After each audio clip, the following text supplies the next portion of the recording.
तो हम देखते हैं यहाँ पे ऑल ग्रामीण बैंक एक्स स्टाफ एसोसिएशन जो पंजीकृत संस्था है उसके मुखिया हमारे साथ जुड़ गए हैं। तिवारी जी से हम बातचीत करेंगे। और बीडी तिवारी जो है मतलब कि काफ़ी एक्टिव रहते हैं और लगातार जो है मतलब अपनी बातों को रखने के लिए मध्य प्रदेश से यहाँ दिल्ली आते हैं और लगातार इनसे हम बातचीत करने का प्रयास करते हैं। इनकी जज्बात हम रखने की कोशिश करेंगे कि आज एक बार फिर से किन मुद्दों को लेकर वो यहाँ पर उपस्थित है। आप हमारे साथ बने रहिए इस खास प्रसारण में। मैं बीडी तिवारी ऑल ग्रामीण बैंक एक्स स्टाफ एसोसिएशन का महासचिव हूँ और मध्य प्रदेश ग्रामीण बैंक का जो हमारा संगठन है ग्रामीण बैंक एक्स स्टाफ संगठन उसका भी महासचिव हूँ। आज यहाँ 2 अक्टूबर 2025 को जंतर मंतर पर धरना देने के लिए मैं प्रतिनिधि धरना देने के लिए आया हूँ। हमारे बैंक में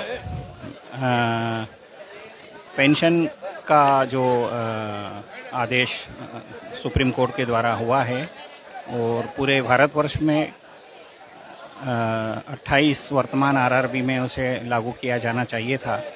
जब ये ऑर्डर हुआ जब उस समय 43 आरआरबीज थी, परंतु अभी अमल कमीशन के बाद 28 आरआरबी हैं।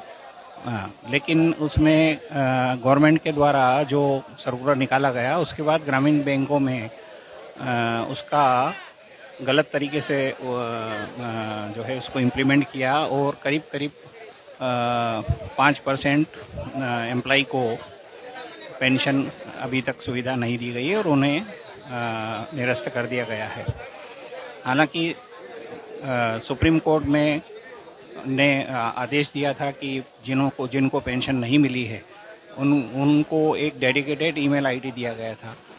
उस ईमेल आईडी पर भी सभी जो बचे हुए एम्प्लॉय थे उन्होंने अपने अभ्यावेदन या शिकायतें प्रस्तुत की, परंतु उसके बावजूद भी ग्रामीण बैंक के द्वारा उनको पेंशन नहीं दी गई है।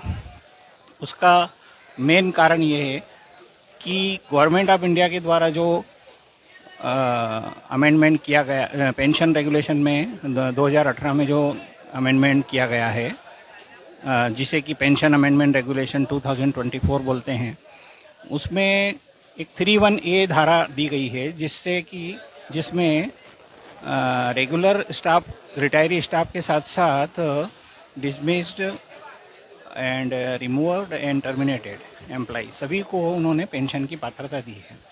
हमारा ये भी कहना है कि जब 9 अगस्त को भारत सरकार ने अपना एफिडेविट सुप्रीम कोर्ट में दिया था, उस समय उन्होंने कोई भी शर्त नहीं रखी थी। उन्होंने सीधा ये बोला था कि भाई हम सभी आरआरबी के एम्प्लॉय को 1/11/93 से पेंशन देना चाहते हैं।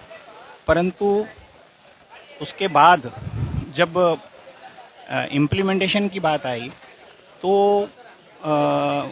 सभी आरआरबी इसमें चूजी हो गए और उन्होंने पुराने 20 और 29 रेगुलेशन का हवाला देते हुए पेंशन रेगुलेशन 2018 के 20 और 29 रेगुलेशन का हवाला देते हुए सभी एम्प्लॉय की पेंशन को निरस्त कर दिया, जो कि अनुचित है। क्योंकि जब कोई भी मेन रेगुलेशन अमेंडमेंट होता है तो उसमें यदि कॉन्फ्लिक्ट किसी पुराने रेगुलेशन में कोई कॉन्फ्लिक्ट है या कोई विवाद है तो जो मेन रेगुलेशन है उसको सही माना जाता है, उसको सुपरसीड माना जाता है। तो इस प्रकार से 20 और 29 रेगुलेशन जिसमें कि कंपेंसेट अलाउंस के बारे में एक डिस्क्रिशन पावर दिया गया है गवर्नमेंट ने आरआरबी को, वह डिस्क्रिशन पावर उससे खत्म होता है। तो इस कारण जो सभी आरआरबी के अधिकारी कर्मचारी जो एक्स स्टाफ हैं 1/11/93 से उन्हें पेंशन मिलना चाहिए, परंतु चूंकि भारत सरकार के द्वारा इसके संबंध में कोई गाइडेंस या कोई ऐसा सर्कुलर नहीं निकाला गया है, इसलिए आरआरबी के द्वारा उसको जानबूझकर नकारा जा रहा है। जबकि हिमाचल प्रदेश उत्तराखंड में एक आरआरबी के रिमोल एम्प्लॉय को फुल पेंशन दे दी गई है। तो यदि उसको दी जा सकती है तो दूसरे एम्प्लॉय को क्यों नहीं दी जा सकती। दूसरा एक हमारा ये भी कहना है कि जब आप स्पॉन्सर बैंक की बात करते हैं तो वहाँ रिमोल कैटेगरी में फुल पेंशन देने का सर्कुलर निकल चुका है और सभी जितनी भी बैंक हैं जो कमर्शियल बैंक हैं उन्होंने अपने पेंशन रेगुलेशन में 2024 में अमेंडमेंट करके और रिमोल कैटेगरी को फुल पेंशन देने का बोला है, परंतु भारत सरकार ने इस संबंध में कोई सर्कुलर जारी नहीं किया गया है। इस प्रकार से यदि स्पॉन्सर बैंक से समानता पैरिटी की बात होती है तो सभी आरआरबी के रिमूव्ड कर्मचारियों को फुल पेंशन दिया जाना चाहिए, परंतु उन्हें भी नहीं दी गई है। तो इस प्रकार से यह भारत सरकार का, स्पॉन्सर बैंक का, नाबार्ड का और आरआरबी का मिला जुला एक षड्यंत्र है, जिसके कारण 5% जिसमें कि लगभग 3000 कर्मचारी हैं उनको पेंशन नहीं दी गई है, जिसमें डीआरटी हैं, कई लोग लेफ्ट आउट हैं जिन्हों की पेंशन तो दे दी गई है लेकिन उनके एरियर नहीं दिए गए हैं, यह बोलते हुए कि यह सेकंड ऑप्शन है, जबकि इसका कहीं किसी भी पेपर में या सर्कुलर में उल्लेख नहीं है कि यह सेकंड ऑप्शन है। दूसरा, जो रिजाइनीज हैं 10 से 20 साल से, ये जो डिस्क्रिमिनेशन है उसके खिलाफ मैं यहाँ पर प्रोटेस्ट के लिए आया हूँ और हमारा ये रिप्रेजेंटेटिव धरना है। इसके पहले हमने 12 मार्च को धरना दिया था जंतर मंतर पर और ज्ञापन दिया था। आज भी हम ये ज्ञापन दे रहे हैं।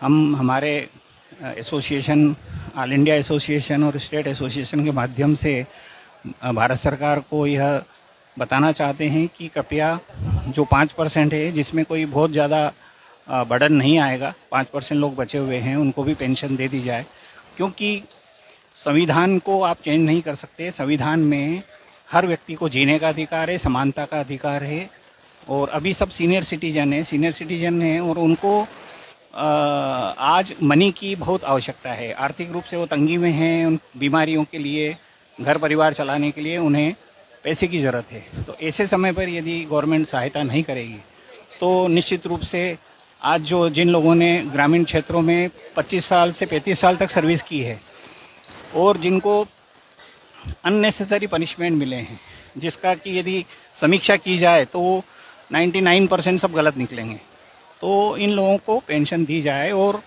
मैं एक कर्नाटक हाई कोर्ट के डिसीजन का हवाला देना चाहूँगा, जिसमें उन्होंने हरिराम वर्सेस कर्नाटका स्टेट है, उसमें माननीय जज महोदय ने यह बोला है कि जो